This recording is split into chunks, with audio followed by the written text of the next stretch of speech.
Welcome to LOA Today. I'm Walt Thiessen here with life coach Cindy Chavez. Today is Wednesday. Happy Neville Day, everybody. It is June the 26th, 2019, and it is 4 p.m. in New York, 1 p.m. in Los Angeles, 9 p.m. in London, and let's see, that makes it 6 a.m. in Sydney, Australia. That means that it is, I hope I'm calculating this properly.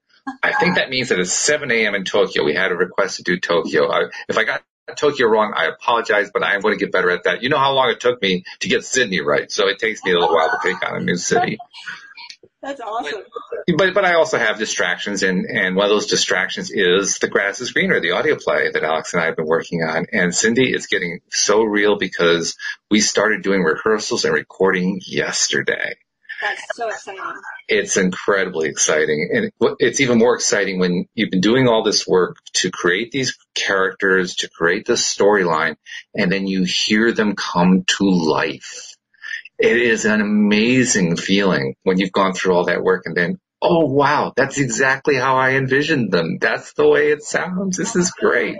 I'm so excited. I can't wait to hear it. And I mean, I've mentioned before that we have some really terrific actors who have joined us, and they are terrific. I don't even want to say too much because I don't want to give out any spoilers about the show, but I will tell you that we just finished this morning, or this afternoon, early this afternoon, we finished doing the recording with the gentleman who's serving as our host for the first episode, and he'll also be an ongoing host, kind of a narrator. Kind of a thing.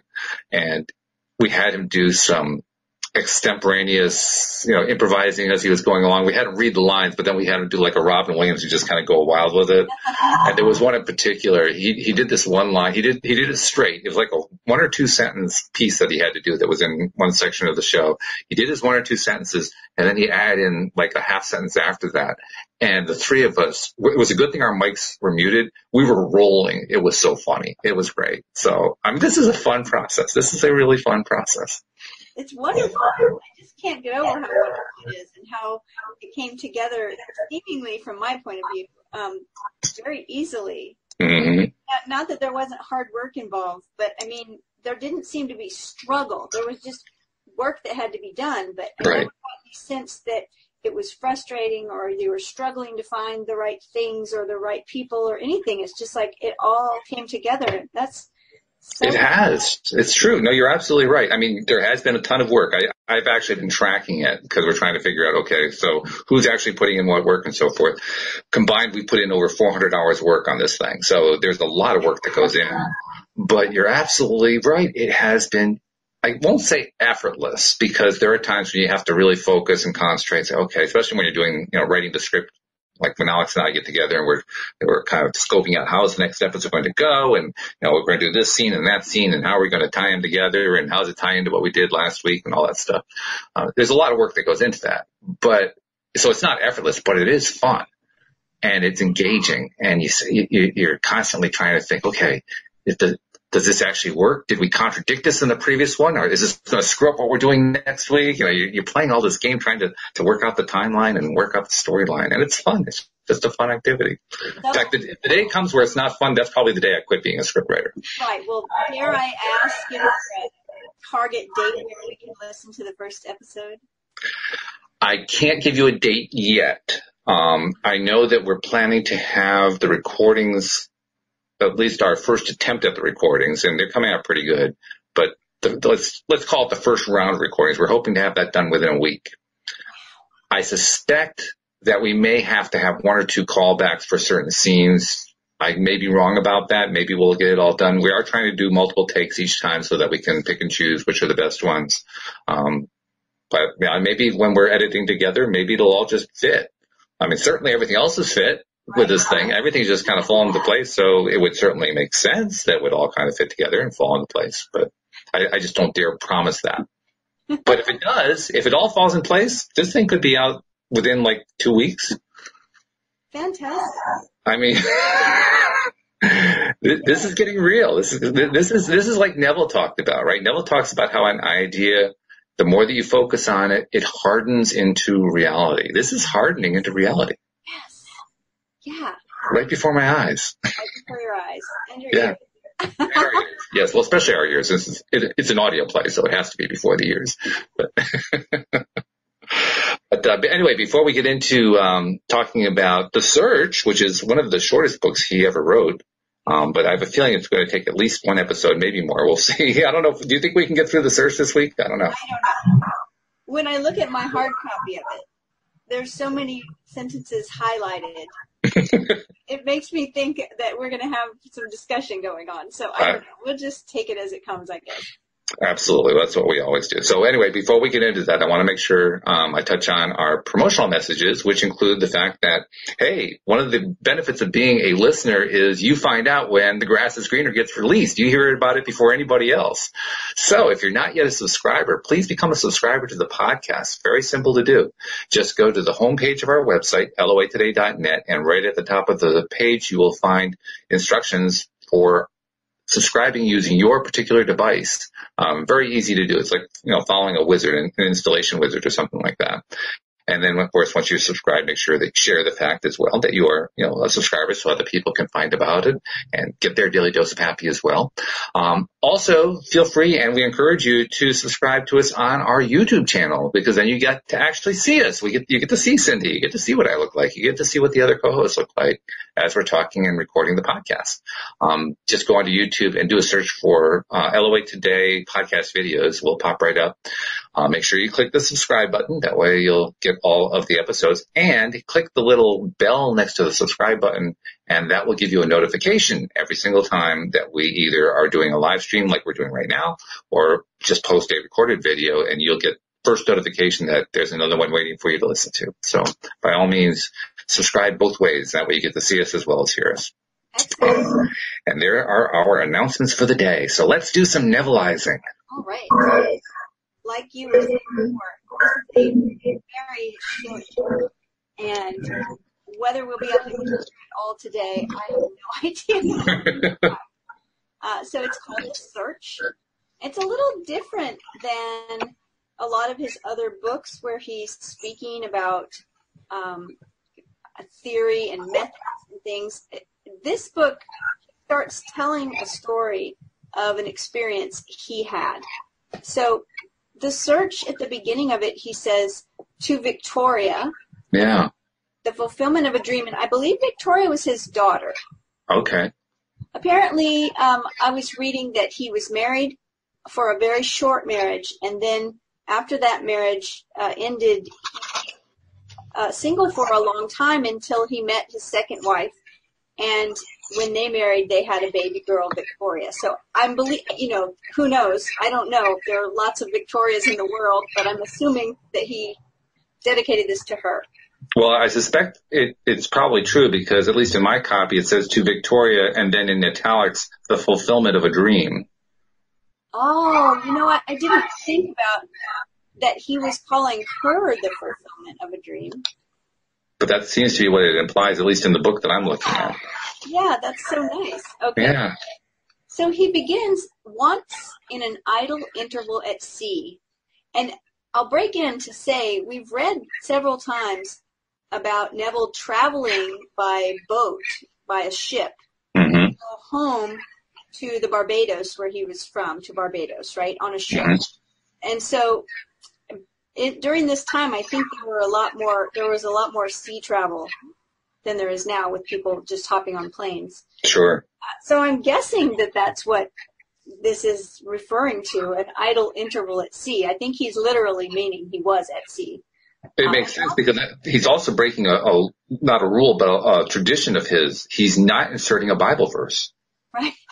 He almost always starts with a Bible verse of some kind. So true.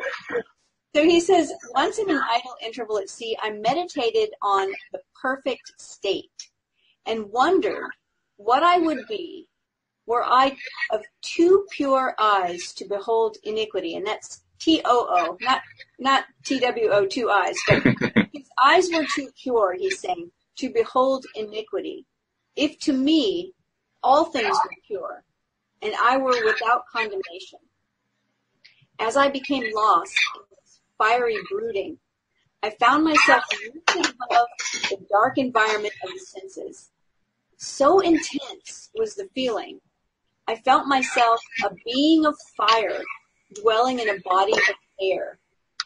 Voices from a heavenly chorus with the exaltation of those who had been conquerors in a conflict with death were singing, "He is risen, he is risen."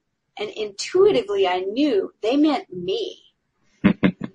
So I remember the first time I read this paragraph, I was like, oh, wow. I mean, this is really powerful, right? Mm. It's really different from a lot of the things we've heard him talk about before. And it's actually personal. I mean, wow. So he says, then I seemed to be walking in the night.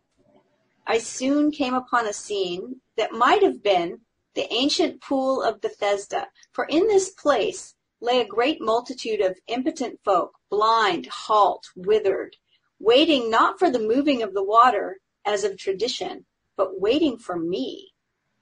As I came near, without thought or effort on my part, they were, one after the other, molded as by the magician of the beautiful. Eyes, hands, feet, all missing members, were drawn from some invisible reservoir and molded in harmony with that perfection which I felt springing within me. When all were made perfect, the chorus exulted, "It is finished," and then the scene dissolved and I awoke.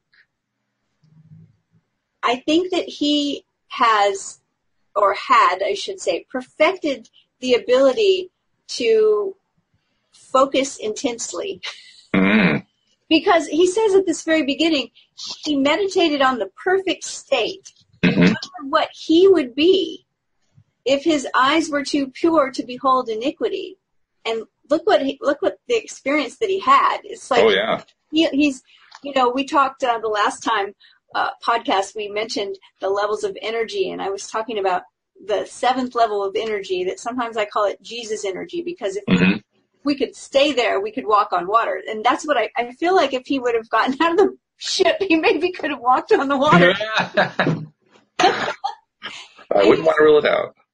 He was definitely tapping into that miracle level of energy, right? Mm-hmm. Even if it was just in a dream, he was experiencing that level of energy. So he says, I know this vision was the result of my intense meditation upon the idea of perfection. For my meditations invariably bring about union with the state contemplated. So it sounds like he did this more than just once. Oh, yes. Something he could do when he wanted to.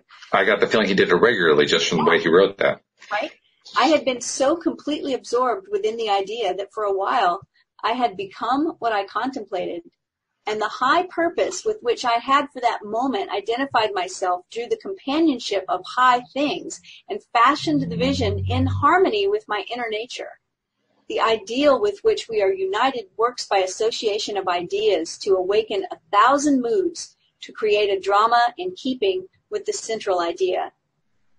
I first discovered this close relationship of moods to vision when I was aged about 7. I became aware of a mysterious life quickening within me like a stormy ocean of frightening might. I always knew when I would be united with this hidden identity, for my senses were expectant on the nights of these visitations, and I knew beyond all doubt that before morning I would be alone with immensity. I so dreaded these visitations that I would lie awake until my eyes from sheer exhaustion closed. As my eyes closed in sleep, I was no longer solitary, but smitten through and through with another being, and yet I knew it to be myself. It seemed older than life, yet nearer to me than my boyhood. If I tell what I discovered on these nights, I do so not to impose my ideas on others, but that I may give hope to those who seek the law of life. I think this is really interesting that he had these experiences when he was a boy, and that he talks about he was smitten through and through with another being, and yet he knew it to be himself, but it seemed older than life. Why is that significant to you that it happened when he was a boy? Well, what's significant to me is that I am a huge fan of time travel fiction, movies, books, etc., right? Okay. And I started a practice that actually came into my real life, not fiction or watching movies or reading books, but part of my meditative practice was that I would, and I think we've talked about this before, I would take myself in meditation back to some place when I was younger. And especially if I was in a place when I was younger where I was having some kind of difficulty. My parents divorced when I was a child. I moved across the country at one point. And, I remember those things as being really difficult. And so in my meditation, I find myself at that age and I just tell myself, everything's going to be okay. Believe me, I know. I'm in the future. Like, it all works out. You're going to be fine. And I also have a practice in meditation where I'll go to find myself in the future, because I figure if at a certain age I started reaching back to myself as a younger self, then it's a habit I've continued. So there's an older self of me somewhere that's reaching back to me today and telling me everything's going to be okay. Sure. Yeah. Right? So when I that's interesting too. That's interesting too, because Linda Armstrong has talked about very much the same thing. In fact, she has led us through a couple of meditations designed to lead to that exact kind of result, where you're connecting with either a future self or a past self, or both sometimes. Yeah. Awesome. So to hear you describe that, it's like, whoa, there's a bit of a throwback to what Linda and I have talked about. Well, good. At least I know there are at least two people in the world that don't think that's right. Right. So. And you're not, by the way. But when I read this and I say, okay, so, and then the other reason why it's significant is because I had several experiences when I was very young, about this age, 6, 7 years old. And one, I remember that I was maybe, 9 or 10, where it was this same kind of situation where I felt, he says an immensity. He knew he would be visited by an immensity. And I understood that when I read it, because I remember being younger and a small child and having this sense of something with me, a presence with me. And it wasn't scary in the way that, we think of monster under the bed scary. It was just scary because it was huge and powerful, like whatever this was, right? And I didn't know what it was. And so when I read this now, I think, oh, that's really interesting, the way he describes it, the way he explains it. And as a boy, it doesn't sound like he understood it. The adjective that comes to my mind as you describe that is one that is extremely overused today. But if we go back to the original meaning, it makes sense. What you described was literally awesome. Yeah, right. We use that word so lightly now, but right. Yeah, it was awesome. So he says, I discovered that my expectant mood worked as a magnet to unite me with this greater me, while my fears made it appear as a stormy sea. And I got to interrupt you. When you had the experience, did you feel like it was your greater me? I don't know. That's a hard question to say yes or no to, because I remember feeling very comfortable with it, like it was supposed to be there, and, in a familiar way. And at the same time, sort of being frightened that if this feeling gets any bigger, I won't know what to do. And it was usually, the other thing that was familiar is that he said, I dreaded these visitations, that I would lie awake. So obviously he's in bed as a child. And that's when I would have these experiences. And so I thought, okay. Yeah, definitely parallel.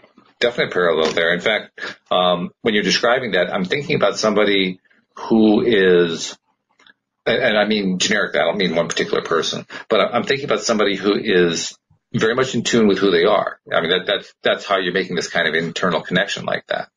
And it kind of reminds me of, who was saying this? I can't remember, but it kind of reminds me of someone who's describing the feeling of almost like you're yourself in two different places. Like you are that inner being. You are that other side of yourself, the non-physical side. And then you do a shift, and now you're back in your physical side again. And that shift in perspective can be kind of frightening. It can be daunting. It can be exciting. It can be a little scary. But it can also be comforting at the same time. That's what you're kind of describing there. Yeah. And Neville, come to think of it, Neville talks about a similar experience, what you just described. I'm not sure which book, and probably more than one book. He talks about going into that. He doesn't ever call it meditation or not too often. He uses other terms, but we've always said, oh, that's meditation, right? But he talks about getting so lost in the world you're imagining that when you open your eyes and come back, it's jarring. It's shock because you were so present in that other space. Right. That, larger dimensional space. And so it reminds me of that here. And what you just said is that it's kind of when you come back around, it's kind of shocking. Right? So he says, as a boy, I conceived of this mysterious self as might. And in my union with it, I felt its majesty as a stormy sea which drenched me and then rolled and tossed me as a helpless wave. Whoa. I can't say I felt like that. But what's interesting is the thought that I expressed a minute ago of thinking, I feel totally comfortable with this. I'm not afraid, but it's very powerful. And if it gets any bigger or feels any more powerful, I won't know what to do. That sounds like what he's talking about. Like, I think that's what happened. It didn't happen to me, but he says it rolled and tossed him as a helpless wave. This may sound strange.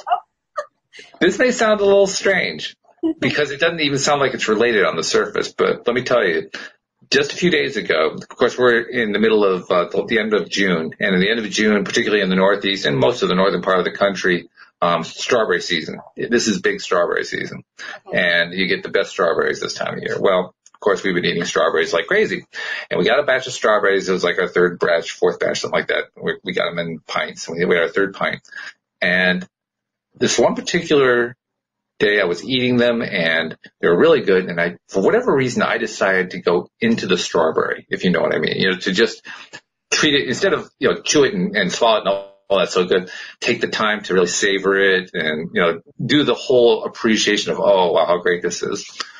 So I did, and it was, anyone who has had a strawberry that was a bad strawberry, and by bad I mean when store-bought that was mass-produced and so forth, it doesn't have much flavor, it maybe has some sweetness, you know that this is not what the normal experience is with that kind of strawberry. But when you have a really, really good one, this is the experience. You bite into it, and that strawberry flavor is just overwhelming. It overpowers your senses. It overpowers your taste buds. That's what happened that day.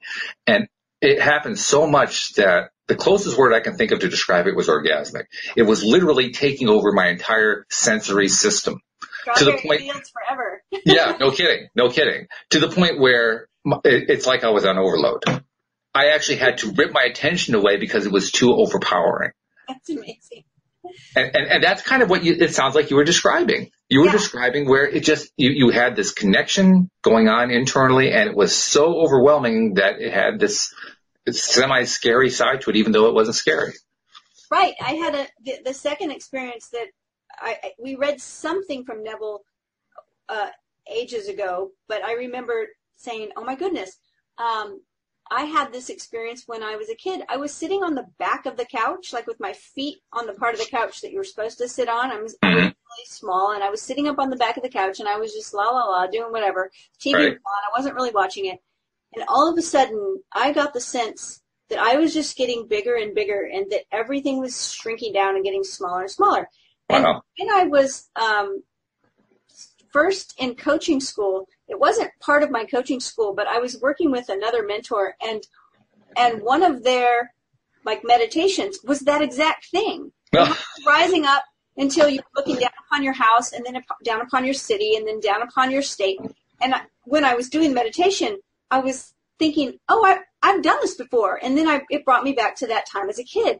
And what happened that time as a kid is that I felt this, I don't want to say I felt like I was going to lose control, but I think that's what it was. I felt like the same sense of, oh no, this is too big and too overwhelming, and I stopped. I just pulled myself back from allowing it to go any further. And so when I'm reading him, I just think he didn't pull himself back. He got rolled and tossed like a... Right, yeah. Neville was braver as a 7-year-old kid. Yep. Mm-hmm. So he says, as a man, I conceived of it as love. So this is interesting, right? It's like we grow up and we become an adult and then we look back and we try to figure it out, which is what he sounds like he's doing here. And by the way, I don't know what you've got there on the text you've got. In the text I've got, the letter I is capitalized, so he's treating it as entity. Yes, I do have it that way, and I'm glad you pointed that out. As a man, I conceived of it, yes, as love, and myself, the son of it, and in my union with it. Now, what a love enfolds me. It's a mirror to all. Whatever we conceive it as being, that it is to us. I think many people could very easily just insert the word God there. Mm-hmm. If that's, a familiar and comfortable word to use. As a man, I conceived of God as love and myself the son of God, and in my union with God now, what a love unfolds me. But it's interesting that he's just talking about a power that felt immense to him as a boy. Mm-hmm. He says, I believe it to be the center through which all the threads of the universe are drawn. I love this visual. All the threads of the universe are drawn. That's interconnectedness. Right? Therefore, I have altered my values and changed my ideas so that they now depend upon and are in harmony with this sole cause of all that is. It is to me that changeless reality which fashions circumstances in harmony with our concept of ourselves. Now, Neville is like the king of going back to this, what I call identity work, but the stories we tell, the concept we hold of ourselves. He's saying here that there is a sole cause of all that is, and that it fashions circumstances in harmony with our concept of ourselves. Right. So again, the idea of, and he keeps using the word several times, mirror, the idea that all of our experiences, the entire universe, is a mirror for us, showing us something about ourselves, and specifically about our concept of ourselves. Yes. Because that can change. We can consciously change the conception that we have of ourselves, the perception that we have of ourselves, our stories and all of that. Which is cool, by the way. I mentioned that because there was a time I didn't think you could do that, and now I understand you can. And that's cool. That's really cool. So he says, as soon as we succeed in transforming ourselves, the world will melt magically before our eyes and reshape itself in harmony with that which our transformation affirms. This is his big message. All right, so he says 2 other visions I will tell, because they bear out the truth of my assertion that we, by intensity of love and hate, become what we contemplate. Once with closed eyes, made radiant from brooding. I don't like that language. I've been trying to envision what that is to have eyes that are closed that are made radiant. What does that mean? I'm not sure what that means. I mean, it's very evocative emotionally, but I'm not sure if I can create the scene. I want to say that he's more speaking of him having a powerful inner vision than it is about us gazing upon what his eyes look like. That makes more sense to me, yeah.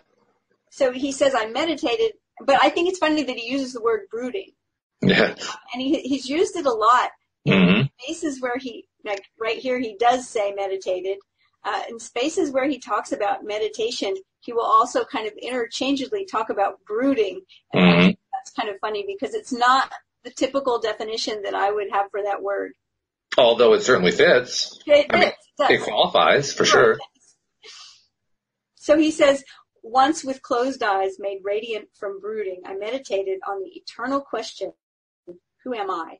And felt myself gradually dissolve into a shoreless sea of vibrant light, imagination passing beyond all fear of death.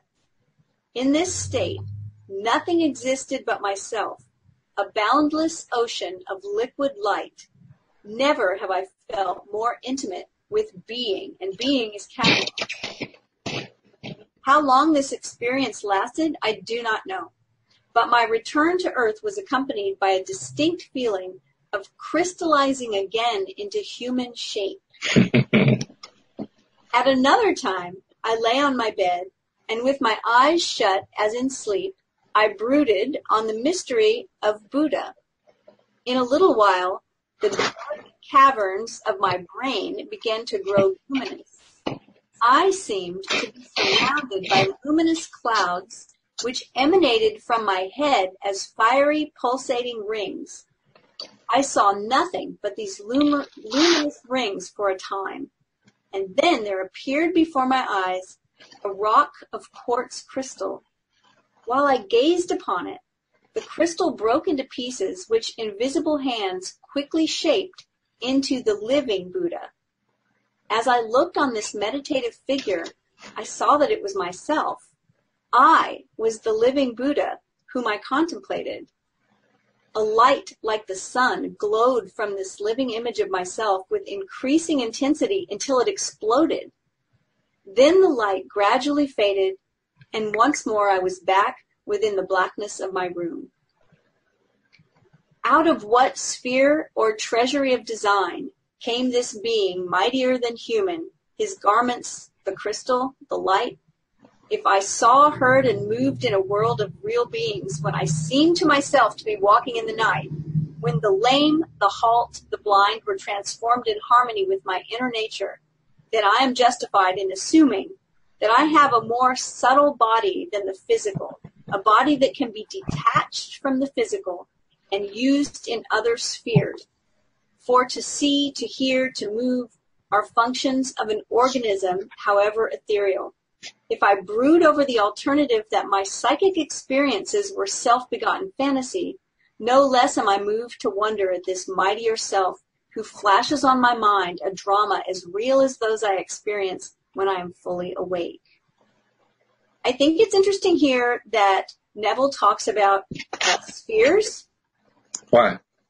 Because I think I get some hints of that Neville was maybe familiar with the Kabbalah. Oh, talk about that for a moment. Well, the Kabbalah is something you can study for 100 years and just scratch the surface. But in what's known as the Tree of Life, or the Sephirot, there are spheres. And I'm wondering if that's what he's talking about. Because there's the idea that there are different spheres and different levels within those spheres where things are actually going on. And that's what it sounds like when he says a body that can be detached from the physical and used in other spheres. Every once in a while, Neville gives himself away a little bit, I think, by using language that's connected to the Kabbalah, to Buddhism, to magic, to Hindu magic. I see different things, and he stays in his one lane, but he does bring in things from here and there. So, which is fine, and it's a good thing. I think you're bringing up a good point. I'd also like to add in the point that when we've talked before, we've remarked before on numerous occasions about how Neville gives his writings and his talks in metaphor and in simile and in analogy and symbolism and allegory and just about any other kind of literary device you can think of that isn't literal. Right. And that's his way of communicating. It's very, first of all, it's very appropriate for his time. That was a big thing during the mid 20th century. And it's also appropriate within religious circles, and he gave most of his talks associated with churches. And so it fits that as well. But it also, to my mind, it's his way of taking that which is not easily describable and describing it. That's one of the great beauties of symbolism and of metaphor. You can describe things that are not easily describable. So you have to kind of follow along. You have to, get a sense of the Neville decoder ring, as we like to call it. But once you've got that, you begin to realize that these metaphors that he's describing, these dreams that he's describing, are metaphorical. I mean, every single one of these little dream visions that he had are metaphorical. Did he actually experience them? Yeah, I suspect he probably did. But they're still metaphorical. They still are representative. So, for instance, he talked in the first one about how, I think, did he actually use the word God? I can't remember if he used the word God, but about how he just felt this immensely powerful being and that he was that being. Well, does that mean he thinks that he is God and Lord over everybody else? No, it means that metaphorically he has he has combined together all of his teachings and experienced it in his own mind, in his own visceral experience of spiritual connection. And that's cool. That's really, really cool. But it also gives us a clue about how to understand Neville. When we understand that symbolism is so important in his life, it becomes really easy to just get the idea of spheres, for instance. I mean, you pointed to the Kabbalah. That's probably true. That's probably part of the influence. But we've also heard about how we are all interconnected. Lots of people put forth the idea that we're all interconnected. Abraham talks about it. Other teachers and gurus talk about it. Some people talk about it in terms of everybody lives in their own world. Well, that's what a sphere is. A sphere is your own world. People talk about how you interact with other people when the spheres come in contact with each other. Yes. It's all fitting the metaphor, and it fits it beautifully. So I think it's actually a broad metaphor, and I think he's using it in all the different ways that are used to describe what it is to be spiritual beings in connection with each other. Right, and we know that he studied lots of different systems, and he studied lots of different holy books, if you will. Mm-hmm. And, and I think he does a great job of connecting them all together, mm-hmm. which is something that I really appreciate and love. The more I study, the more I connect everything as being pretty much, it's all just the same thing, right? It's different ways of describing the same things. So he talked here in this last vision about how he was the only one there. Yeah. What a great way to describe being in your own world. Right. That's exactly what that is. Yeah, I mean, he was the only person in that world. Yeah. And it's a beautiful analogy. It's a beautiful metaphor. It's a metaphor that really describes what it's like to be with yourself. So he's this next one, I think, is the one that I probably have all marked up in my book, just pretty wild. He says, on these fiery meditations I have entered again and again, and I know beyond all doubt that both assumptions are true. Housed within this form of earth is a body attuned to a world of light. Mm. I have, by intense meditation, lifted it as with a magnet through the skull of this dark house of flesh. The first time I awoke, the fires within me, I thought my head would explode. There was an intense vibration at the base of my skull, and then sudden oblivion of all. Then I found myself clothed in a garment of light and attached by a silvery elastic cord to the slumbering body on the bed. So exalted were my feelings, I felt related to the stars. In this garment I roamed spheres more familiar than earth, but found that, as on earth, conditions were molded in harmony with my nature. Self-begotten fantasy, I hear you say, no more so than the things of earth. I am an immortal being, conceiving myself as man and forming worlds in the likeness and image of my concept of self. So again, going back to the idea that everything we experience is all in our head. Mm-hmm. Mm-hmm. Everything is in our head. And so I think it's interesting that he says, self-begotten fantasy, I hear you say, no more than the things of earth. Mm-hmm. Yeah. I'm experiencing all of this the same way I experience anything else. It's also very clear to me that this segment describes an experience that many people have experienced. It's often described as astral travel or out-of-body experiences, that kind of thing. And they all play out the same way. It's always, the golden light, the filament of connection to the body is left behind, going out for a certain distance or a certain time or whatever, reaching a point where it was also overwhelming and then returning. It's the same theme played out over and over again. Here's Neville describing the same one. Yeah, there's actually, and I can't quote the placement of it, but there's actually a verse somewhere. I think it's in Psalms or Proverbs, but it talks about if ever the silver cord be broken. Mm. My kids and I would always we had a joke about that. We were like, I would go meditate. I'm going to go meditate. Don't let the cord break, because they're like, what happens if the silver cord breaks when you're off meditating? Do people find you and you're just there in the lotus position and that's just never come back? So this is a joke. But when Neville says here, the first time I awoke the fires within me, I thought my head would explode. Whoa, okay. He felt a vibration at the base of his skull. That's pretty, that would shake me, I think, right? It would definitely shake me. I'm sure of it. I mean, I get excited whenever I can feel like an aura standing from me. That to me is a major experience. So going through what he's describing, whoa, yeah, that's pretty intense. So he says, what we imagine, that we are. By our imagination, we have created this stream of life. And by our imagination, we will re-enter that eternal world of light, becoming that which we were before we imagined the world. In the divine economy, nothing is lost. We cannot lose anything save by descent from the sphere where the thing has its natural life.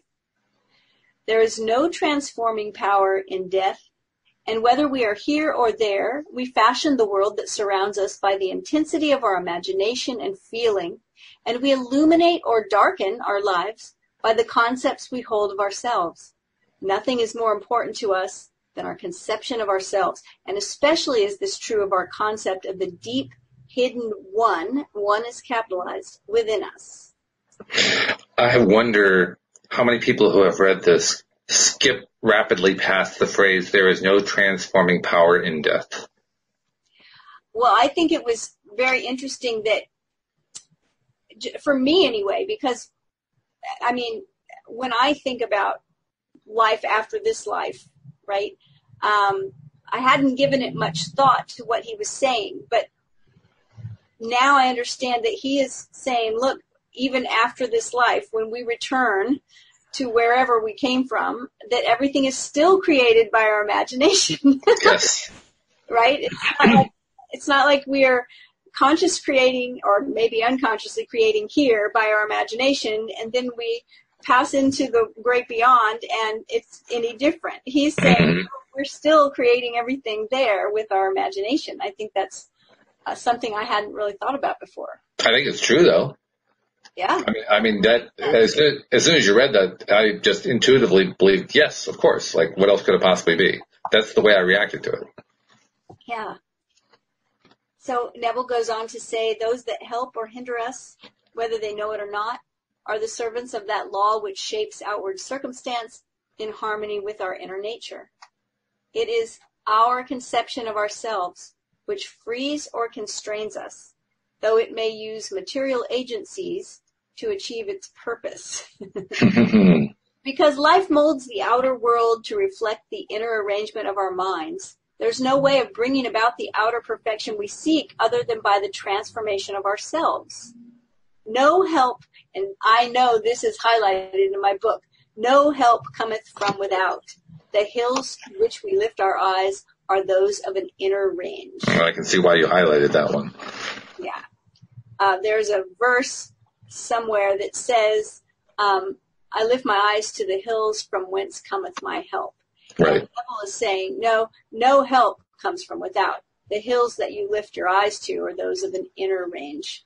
That's a great point. Really powerful. Yes. Yeah. It is thus to our own consciousness that we must turn as to the only reality, the only foundation on which all phenomena can be explained. We can rely absolutely on the justice of this law to give us only that which is of the nature of ourselves. To attempt to change the world before we change our concept of ourselves is to struggle against the nature of things. There can be no outer change until there is first an inner change. As within, so without. Now that's a Hermetic principle, so there's Neville's dipping into Hermeticism a little bit. Once again. I'm not advocating philosophical indifference when I suggest that we should imagine ourselves as already that which we want to be, living in a mental atmosphere of greatness, rather than using physical means and arguments to bring about the desired change. Everything we do, unaccompanied by a change of consciousness, is but futile readjustments of surfaces. However we toil or struggle, we can receive no more than our subconscious assumptions affirm. I love that line. What's that? that everything we do that's unaccompanied by a change of consciousness is just readjustment of surfaces, futile readjustment of surfaces. So the change has to come from within. The change has to be a change of our consciousness. And then the things outwardly change. You know, he talks about that to attempt to change the world before we change our concept of ourselves is to struggle against the nature of things. Mm-hmm. Right? The idea that to want to have a more positive experience is a negative experience. Yes. And to accept a negative experience is a more positive experience. Can be. Mm-hmm. Right? So when we are resisting, when we are unhappy with the way things are, and we're fighting against it, and we're thinking this should not be this way, and we all do that, right? Oh, yes. But we're fighting with reality when we do that. Mm-hmm. So, I like the way he phrased it a couple paragraphs back. There can be no outer change until there is first an inner change. Yes. And the order that he states that in suggests, yes, there can be outer change. It's not like outer change isn't possible. It's not like outer change is outside of our reach, but we have to change inside first. It's the order of things. Exactly. Because like he says, if we haven't changed the inside, then changing the outside is just a futile readjustment of surfaces. That's it. That's just on the surface. We're making changes on the surface that aren't going to be very deep. However we toil or struggle, we can receive no more than our subconscious assumptions affirm. To protest against anything which happens to us is to protest against the law of our being and our rulership over our own destiny. The circumstances of my life are too closely related to my conception of myself not to have been launched by my own spirit from some magical storehouse of my being. If there is pain to me in these happenings, I should look within myself for the cause. For I am moved here and there and made to live in a world in harmony with my concept of myself. Intense meditation brings about a union with the state contemplated. And during this union, we see visions, have experiences, and behave in keeping with our change of consciousness. This shows us that a transformation of consciousness will result in a change of environment and behavior. However, our ordinary alterations of consciousness as we pass from one state to another are not transformations, because each of them is so rapidly succeeded by another in the reverse direction. Mm-hmm. But whenever one state grows so stable as to definitely expel its rivals, then that central habitual state defines the character and is a true transformation. To say that we are transformed means that ideas previously peripheral in our consciousness now take a central place and form the habitual center of our energy. I like the way he says that, you know, we come back very quickly. That's why we can't always say it's a transformation, because every transformation is rapidly succeeded by another in the reverse direction. So, when he described that, on like the surface and on a deeper level, it just instantly came to me, that's what we do all the time. Right. We regularly do that. And what those of us who are studying to be deliberate conscious creators are trying to learn to do is to do that less often, to spend more time focused on what we prefer and not fall into that little trap. But we still do at times. It's just part of being human. He says all wars prove that violent emotions are extremely potent in precipitating mental rearrangements. Every great conflict has been followed by an era of materialism and greed, in which the ideals for which the conflict ostensibly was waged are submerged. This is inevitable because war evokes hate, which impels a descent in consciousness from the plane of the ideal to the level where the conflict is waged. And we talked a little bit, well, we have talked many times about energy levels, but in the system that I teach, where there are 7 levels of energy, level 1 is victim level, and level 2 is conflict. So and we talked a minute ago about the walking on water level is 7, right? So when he's talking about descent in consciousness, from the plane of the ideal, which would be where he was when all the people were just being healed from being around him, Yep. To descending to the level where conflict is waged. That's way down at the bottom of the energy ladder there. Mm-hmm. It is. That's true. And in so describing, he also ends up describing the nature of us coming to terms with the fact that we are both. We are both that being that is capable of walking on water, and we are also equally that being that is capable of engaging in conflict or even lower levels. We are both. Yes. And, I heard someone recently say they used the term larger self instead of higher self. Mm-hmm. And the point they were making is that our whole self is what you just said. Mm-hmm. It's a self that involves everything, that we came here to experience everything. Our ego thinks that should be only things that feel good and that we think are beneficial. But in truth, our larger self experiences a lot more.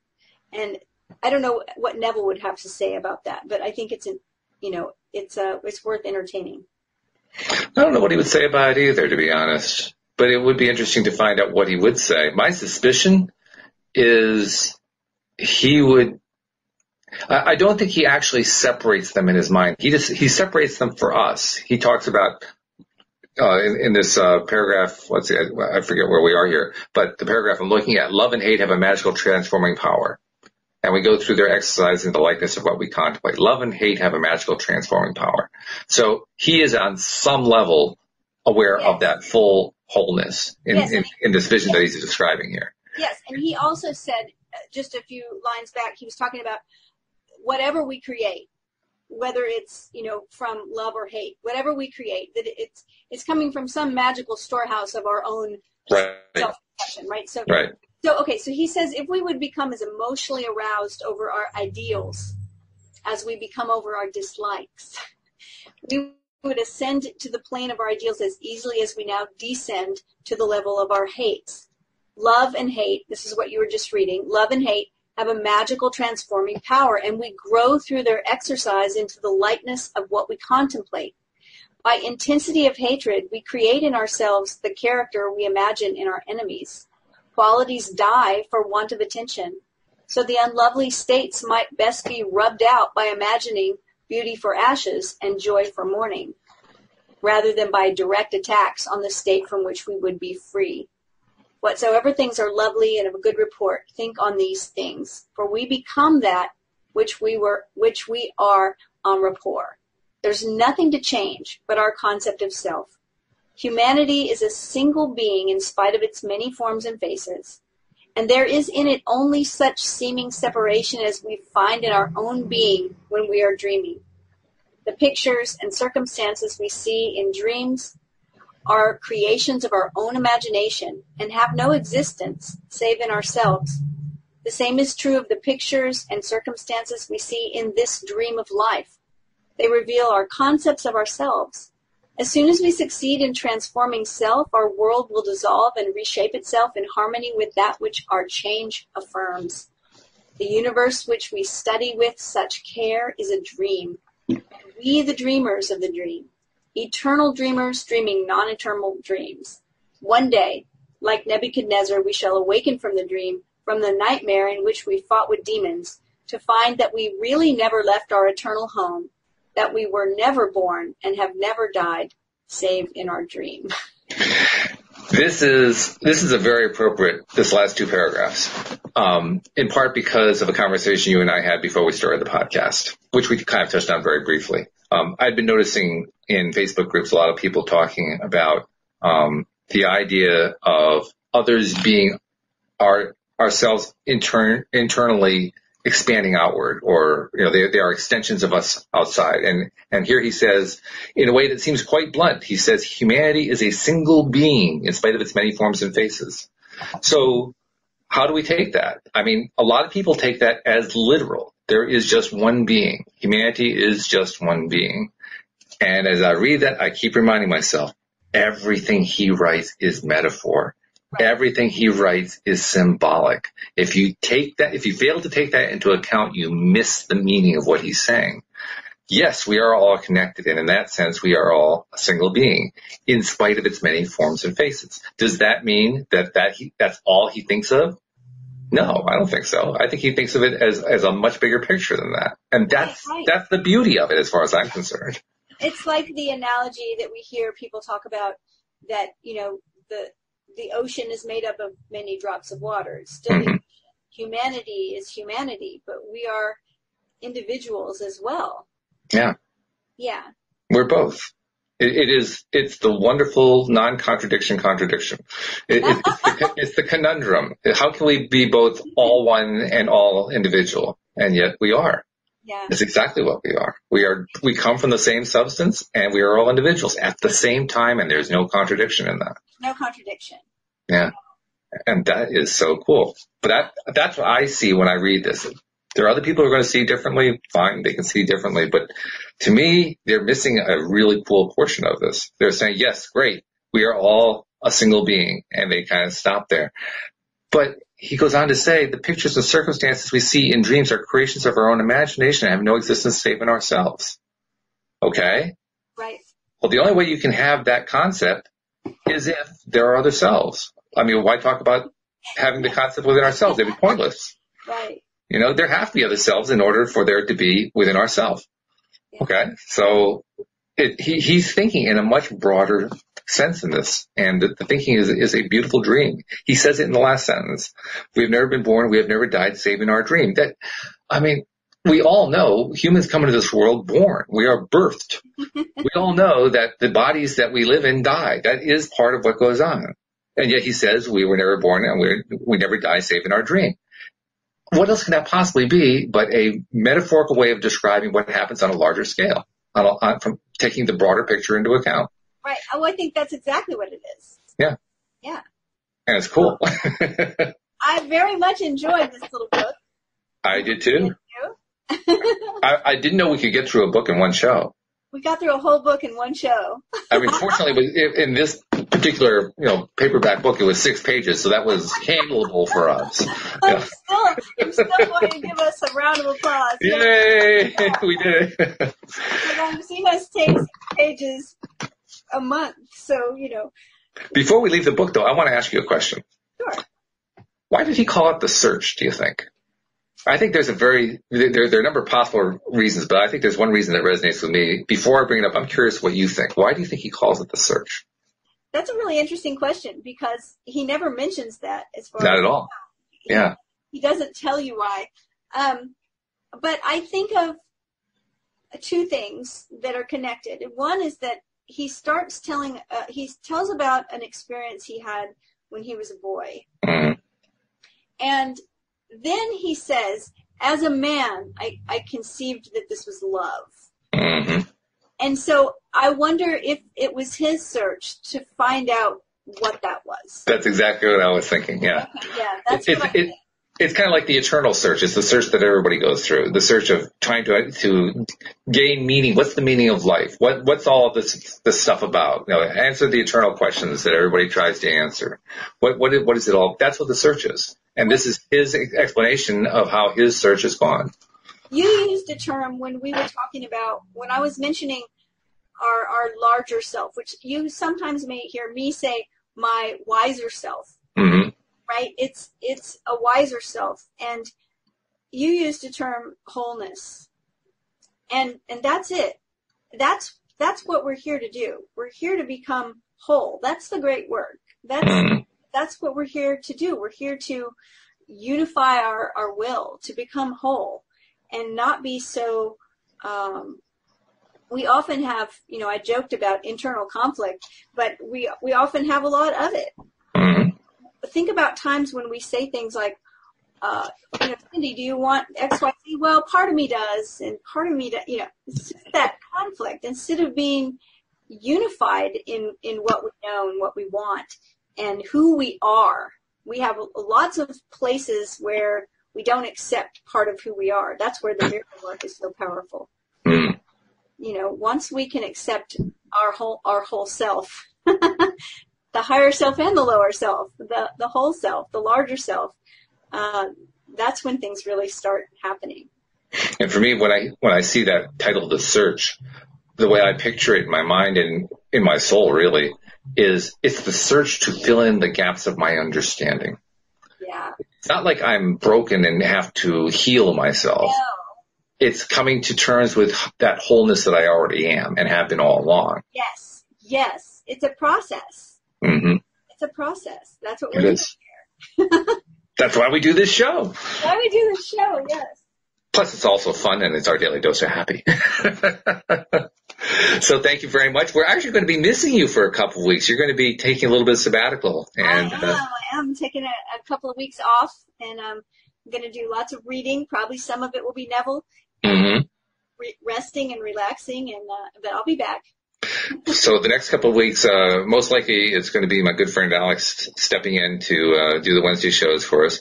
And we won't be touching on Neville for the next couple of weeks, but we will get back to Neville when Cindy returns. So just because Cindy is gone doesn't mean that Neville Day is gone forever. It is not. It will return. Just have to be a little patient and think of it as like a summer vacation. Yes, exactly. It's perfect. Which is perfect. So thank you very much, Cindy. As usual, you have guided us through this book as the other books so brilliantly, and we really appreciate all your insights. It was wonderful. Also, remind people how to reach Cindy Chavez, the life coach. They can find me online, cindychavez.com, CINDIECHAVEZ.com. I would love to hear from you. Excellent. And we wish you well. We hope you have a wonderful vacation, a wonderful time off. And thank you to our live stream and to our podcast listeners as well. We will see you all next time here on LOA Today. Goodbye, everybody. Bye, everybody.